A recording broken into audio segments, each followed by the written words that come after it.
Assalamualaikum warahmatullahi wabarakatuh. Kembali lagi dalam acara kesayangan kita, Belajar dari Rumah bersama Guruku. Sahabat kelas 4, bagaimana kabarnya hari ini?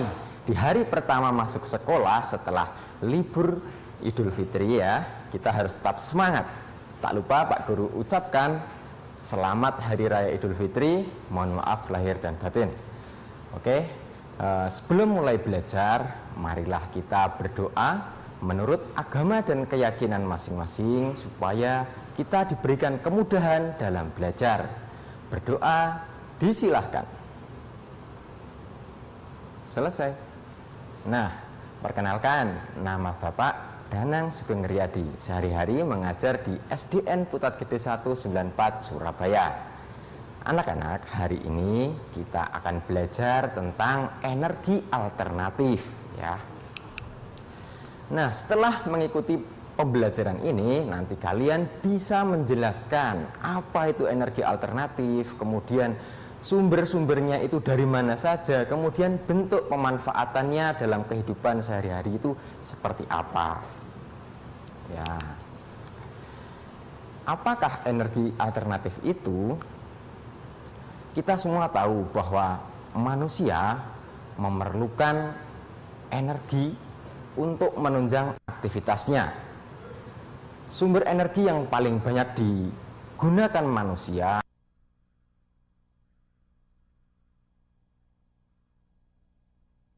di minyak bumi digunakan sebagai bahan bakar kendaraan.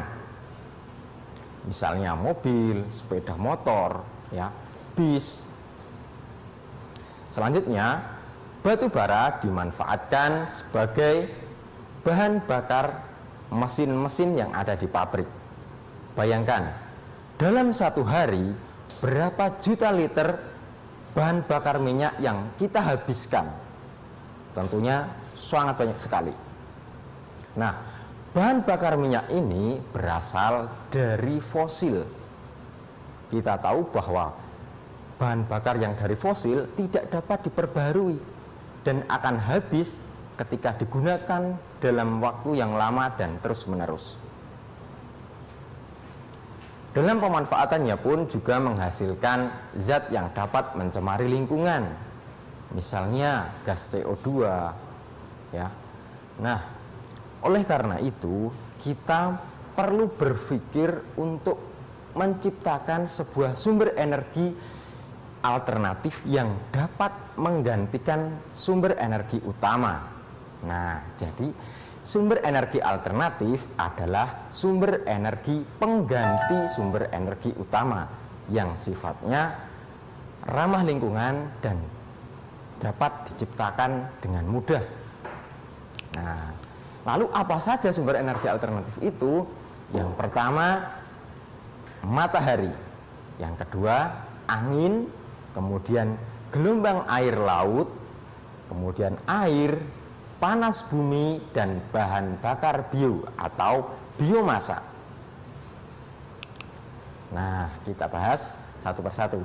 Dimulai dari energi alternatif matahari. Untuk memanfaatkan energi alternatif matahari, kita memerlukan sebuah alat yang bernama panel surya. Panel surya ini mengubah energi matahari menjadi energi listrik. Nah, setelah dari panel surya ini kemudian masuk ke inverter, kemudian menghasilkan energi listrik yang bisa digunakan untuk menyalakan berbagai macam alat elektronik. Kulkas, ada televisi, ada lampu, ya. Nah, meskipun dalam keadaan malam hari, ya, energi listrik ini sudah disimpan ke dalam baterai, jadi dapat beroperasi setiap saat ya. Ketika siang hari dia menerima cahaya matahari, kemudian disimpan dalam baterai yang bisa dimanfaatkan malam hari. Bagaimana sahabat kelas 4? Menarik bukan? Oke, selanjutnya matahari juga dimanfaatkan oleh tumbuhan dalam proses fotosintesis. Mineral dan air atau H2O diserap oleh akar melalui jaringan xilem. Nah, jaringan ini mengangkut air dan mineral dari dalam tanah menuju ke daun. Nah, proses fotosintesis terjadi pada kloroplas. Nah, hasil dari fotosintesis ini diantaranya ada gula, kemudian ada oksigen. Nah, gula ini disimpan dalam cadangan makanan. Misalnya dalam gambar ini bunga matahari disimpan pada biji. Ya. Selanjutnya oksigen dimanfaatkan makhluk hidup untuk bernafas. Yang ini ada gambar lebah ya. Oke, selanjutnya cahaya matahari dimanfaatkan untuk mengeringkan pakaian. Pakaian yang basah ketika dijemur, kadar airnya akan menguap. Setelah habis, maka pakaian ini kering dan bisa kita gunakan kembali ya. Selanjutnya, energi matahari dimanfaatkan sebagai pengawetan makanan. Misalnya dalam proses pembuatan ikan asin, ya, udang, itu juga kadar air dalam ikan ini ketika dijemur lama-kelamaan akan habis, sehingga ikan ini akan lebih tahan lama atau awet ya, bisa bertahan sampai beberapa bulan. Berbeda ketika ikan ini dalam keadaan basah, tidak diawetkan, hanya tahan beberapa hari saja, setelah itu sudah tidak bisa dimanfaatkan kembali. Nah, selanjutnya energi matahari dimanfaatkan dalam proses pembuatan garam. Air laut dialirkan ke daratan, kemudian terkena cahaya matahari secara terus-menerus, kadar airnya akan menguap. Nah, tinggallah garam yang tersisa saja. Kemudian garam ini dikumpulkan, diangkut sama petani garam, kemudian diproses kembali dan diedarkan menjadi garam. Ya.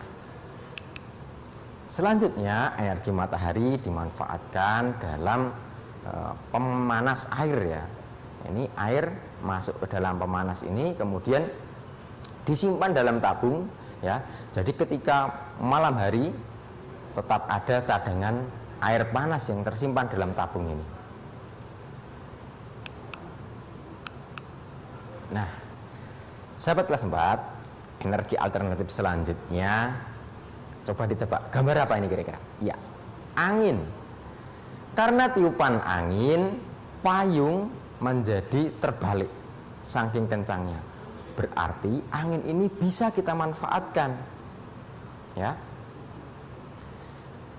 Misalnya saja dalam nelayan tradisional memanfaatkan angin darat dan angin laut. Nah, angin darat dimanfaatkan untuk berangkat melaut. Jangan kemana-mana, kita akan lanjut pada segmen yang kedua, tetap dalam acara Belajar dari Rumah bersama Guruku.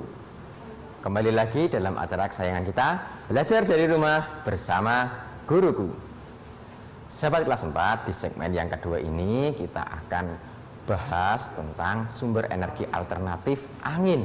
Nah, di segmen yang pertama tadi Bapak sudah menjelaskan karena tiupan angin yang kencang dapat membalikkan payung. Nah, di segmen yang kedua kita akan lihat video tentang energi angin. Yuk simak bersama-sama videonya sebagai berikut. Berenergi yang dapat diperbaharui, artinya angin selalu tersedia dan tidak akan habis digunakan. Angin terjadi karena peran penting dari energi panas matahari. Saat suatu wilayah memiliki suhu udara yang sangat panas dan di wilayah lain bersuhu dingin, maka udara daerah panas akan naik dan diisi oleh udara dari daerah yang bersuhu dingin. Pergerakan udara ini kemudian disebut sebagai angin. Angin memiliki banyak peranan dalam kehidupan. Pada proses hujan, angin membuat awan-awan bergerak ke berbagai wilayah di atas daratan, sehingga banyak wilayah akan terhindar dari kekeringan. Angin membantu suhu udara di musim panas menjadi lebih sejuk. Angin juga sangat menyenangkan bagi anak-anak. Angin membuat anak-anak dapat bermain layangan, kincir, atau gelembung sabun yang berterbangan ke berbagai arah karena tiupannya. Seiring dengan perkembangan teknologi, saat ini angin dimanfaatkan sebagai sumber energi listrik. Kita patut bersyukur kepada Tuhan Yang Maha Esa yang telah menciptakan matahari dan angin bagi kehidupan. Nah, sahabat kelas 4, itu tadi tayangan singkat tentang energi angin. Coba kira-kira apa saja tadi manfaatnya? Ya, tepat. Angin digunakan nelayan tradisional untuk berangkat melaut pada waktu malam hari, karena di waktu malam hari terjadi angin darat. Kemudian pada waktu siang hari terjadi angin laut, dimanfaatkan nelayan tradisional untuk pulang dari laut menuju ke daratan. Nah, selanjutnya energi angin juga bisa kita manfaatkan untuk bermain ya sahabat kelas 4. Misalnya bermain layang-layang, kemudian bermain gelembung sabun. Nah, energi angin ini juga dimanfaatkan untuk pembangkit listrik ya, menggunakan kincir angin namanya ya. Nah, dari kincir angin ini memutar generator yang dapat menghasilkan energi listrik. Nah, energi listrik ini dimanfaatkan sebagai penerangan, kemudian dimanfaatkan sebagai sumber energi dari berbagai macam alat elektronik yang ada di rumah sahabat kelas 4. Nah, angin sendiri terjadi karena perbedaan tekanan udara. Di suatu daerah yang memiliki tekanan udara yang tinggi akan mengalir ke daerah yang memiliki tekanan udara lebih rendah. Nah, aliran udara inilah yang disebut angin. Nah, angin ini merupakan energi alternatif yang ramah lingkungan. Artinya tidak menimbulkan zat yang dapat mencemari lingkungan, atau bisa dikatakan ramah lingkungan. Baiklah, selanjutnya sumber energi alternatif air. Nah, sumber energi alternatif air diperoleh dari bendungan atau air sungai yang dibendung, kemudian menggerakkan kincir. Nah, dari kincir ini sahabat kelas 4 bisa menghasilkan energi listrik. Kincir menggerakkan generator, generator bisa menghasilkan energi listrik. Nah, energi listrik ini selanjutnya masuk ya ke gardu, kemudian masuk lagi ke jaringan distribusi, kemudian dialirkan ke rumah-rumah atau ke konsumen. Setelah itu baru bisa dimanfaatkan. Nah, penggunaan air sebagai sumber energi listrik ini juga ramah lingkungan. Meskipun dalam pembuatannya di awal ini memerlukan biaya yang besar, akan tetapi untuk biaya perawatannya sangat sedikit. Nah, ini merupakan kelebihan dari sumber energi alternatif ya. Baiklah, selanjutnya sumber energi alternatif panas bumi. Nah, coba diperhatikan.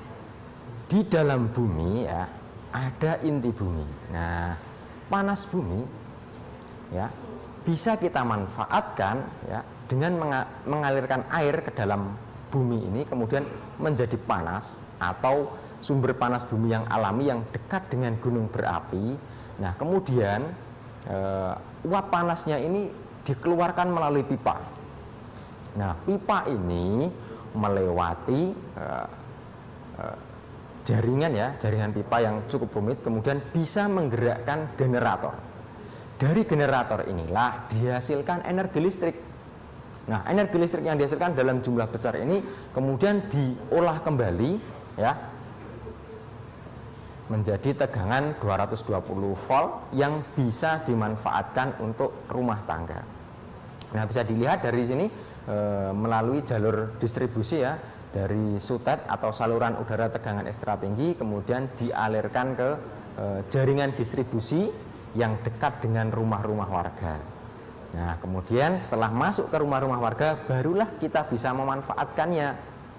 Nah, energi alternatif panas bumi ini juga ramah terhadap lingkungan karena tidak menimbulkan polusi atau pencemaran terhadap lingkungan sekitar. Meskipun demikian, kita memerlukan biaya yang cukup besar di awal untuk menciptakan pembangkit listrik ini.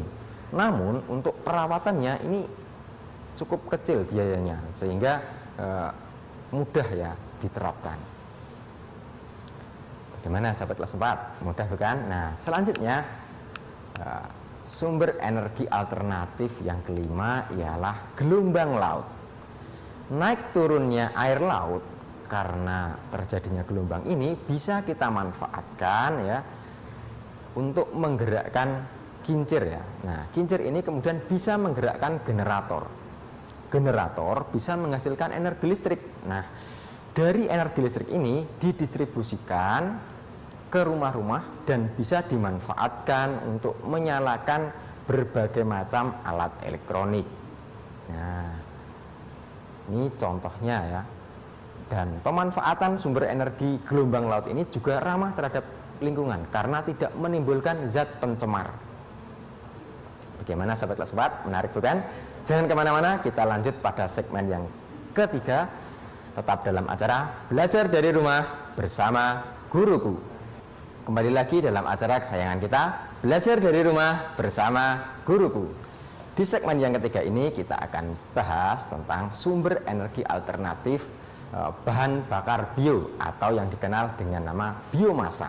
Nah, biomasa sendiri dapat dihasilkan dari berbagai macam zat ya, misalnya dari kotoran binatang, kemudian sampah, terus sampah dari pengolahan kayu, sampah dari pertanian, kemudian sampah dari industri, dan sampah dari rumah tangga. Nah, baiklah. Yang pertama, sumber energi biomasa yakni biodiesel. Biodiesel sendiri adalah minyak dari tumbuhan atau hewan sebagai pengganti diesel atau solar. Nah, biodiesel sendiri dihasilkan dari pengolahan ada berbagai macam tanaman, dimulai dari kelapa sawit, kemudian jarak, tanaman jarak ya ini, kemudian ada kacang tanah, kemudian ada kedelai, dan ada biji bunga matahari. Nah, proses pengolahan biodiesel dimulai dari biji bunga matahari atau tanaman tadi, kemudian diekstraksi ya, melalui proses ekstraksi, kemudian melalui proses penjernihan, kemudian dari penjernihan ini dipisahkan sehingga menghasilkan gliserol dan biodiesel. Nah, biodiesel sendiri dimanfaatkan sebagai bahan bakar pengganti minyak solar ya. Bisa menggerakkan kendaraan bermesin diesel seperti bis ya misalnya. Nah, kemudian hasil dari pembakarannya pun juga minim polusi. Keuntungannya kita bisa mengupayakan minyak biodiesel ini dalam waktu yang relatif singkat karena berbeda dengan sumber bahan bakar fosil. Kalau bahan bakar fosil manusia tidak dapat mengupayakannya karena dalam proses pembentukannya saja memerlukan waktu yang cukup lama, yakni jutaan tahun. Sedangkan untuk pembuatan biodiesel ini cukup singkat. Misalnya ketika tumbuhannya habis, kita bisa menanam kembali dan bisa diolah kembali, begitu seterusnya. Jadi selain ramah lingkungan juga memerlukan waktu yang cukup singkat dalam proses pembuatannya. Nah, selanjutnya bioetanol. Bioetanol dibuat dengan teknik fermentasi biomasa sebagai pengganti bensin. Nah, bioetanol sendiri diperoleh dari tanaman yang mengandung pati. Misalnya ada ketela pohon, kemudian ada sagu, ada jagung, kemudian ada ubi ya. Jadi semua tanaman yang mengandung pati bisa dimanfaatkan sebagai bahan baku bioetanol. Nah, bagaimana prosesnya? Yuk kita lihat bersama-sama. Nah, ini prosesnya. Dari bahan berpati, singkong, ada sagu, ada ubi, kemudian melalui proses sakarifikasi, kemudian difermentasi, kemudian dimurnikan atau didestilasi sehingga bisa menghasilkan bioetanol.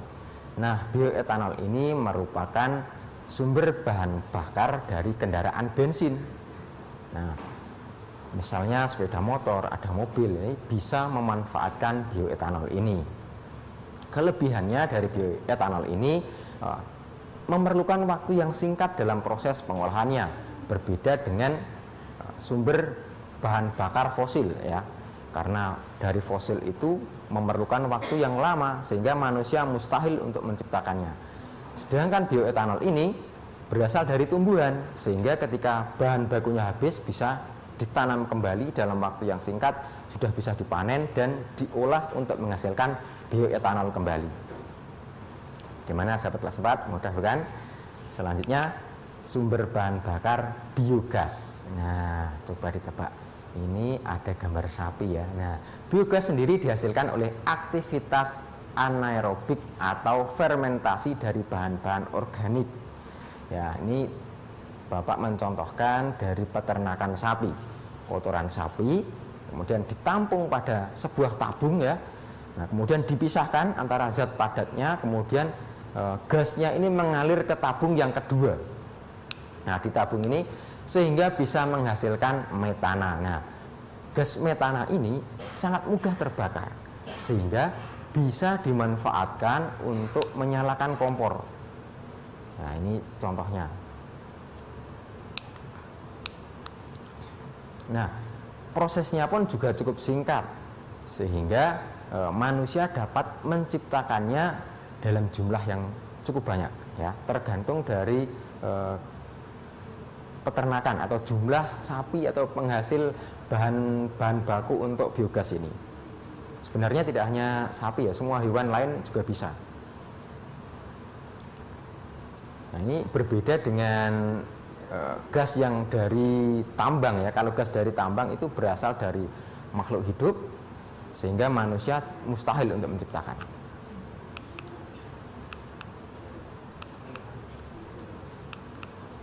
Nah, selanjutnya bisa kita simpulkan sahabat kelas 4, sumber energi alternatif ya adalah sumber energi yang dapat digunakan untuk menggantikan bahan bakar konvensional.